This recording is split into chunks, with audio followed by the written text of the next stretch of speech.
Ladies and gentlemen, Josh Sanch, your host here on the Bodybuilding News Network. Welcome back to another installment on the Contender Series, where we do side-by-side comparisons of all competitors, bodybuilding and fitness related. If you enjoy the style of content, consider subscribing by the end of the video.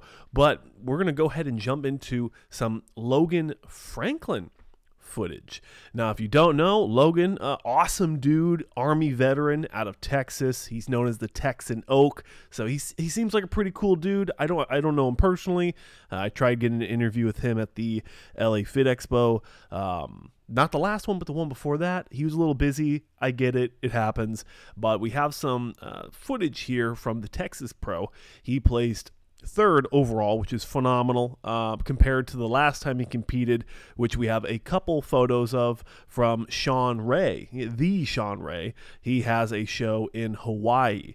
So he won that show, qualified for the Olympia. He did have some medical issues. He was not able to compete at the last Mr. Olympia, and it is what it is. We're hoping it looks like he's back in full health, and we're going to go ahead and go through the footage and the few photos that I was able to pull from that Hawaii show, right? Hawaii show. I'm trying not to say I'm trying to cut my ums out. So enjoy awkward pauses, I guess. But if you are watching the footage now, I mean, he looks great. I thought he looked phenomenal. Some people were saying he needed a little bit more conditioning. Now, I don't know. I think that he brought exactly what he wanted to bring. Logan Franklin is the epitome of 1980s classic physique, 1920s classic bodybuilding, old school bodybuilding. That is his brand. That is what he's going for. I think that's exactly what he brought to the Texas Pro. So I'm sure he's happy with the package, the physique that he brought. Now, he might not have had the perfect conditioning that the judges are looking for so that he could win the show. It is what it is. I hate that saying, but what he brought I thought was phenomenal. I love his physique. I love his posing.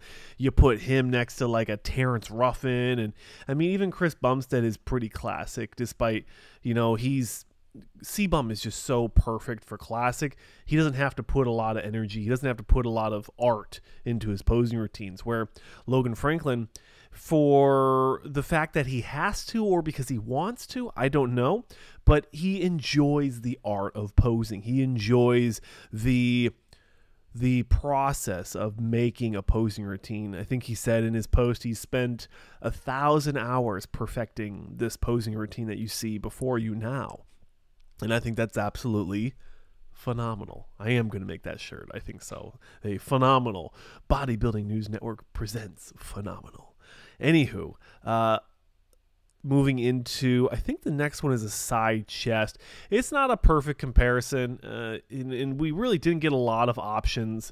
Apologies. We didn't really get a lot of options from the Hawaii show. He didn't hit a lot of the mandatories during his posing routine, and the comparison photos, if you go to NPC News Online, despite what I say about them, they do a good job for the most part of bringing photos together. And when you look at the comparison photos, they're so zoomed out, they're essentially useless. So I wasn't really able to use them for anything. So that's why we only have 3 photos to work with here. But if you look at the conditioning in the hamstrings, you really start to see the difference. So what he brought in 2021, qualifying for the 2022 Olympia, because they had a lot of crossover shows, there is a huge difference in conditioning. But I would say that Logan looks a little bigger in 2023. So he has been able to take advantage of an off season and put on a little bit more muscle. Nothing crazy. And there's good reason for that as well. Classic physique does have a weight cap for your specific height. So that is always going to limit these guys. And that's why it's not open. Open bodybuilding is where you really can see what a body is capable of doing. And this is where you can see that he did put on some size in 2023. Now, if you look at the Hawaii shot on the right, he has his scapula retracted, so he he hasn't opened up the shot yet, if you know what I mean. If you do posing, which I'm sure you do, you're a bodybuilding fan. So there is a difference with this shot. It's not the exact perfect comparison. It's not the same shot, but it's close enough. And again, you can kind of see the conditioning. There's still some skin folds in the lower back, so you're still going to see a little bit of that from 2021 to 2023.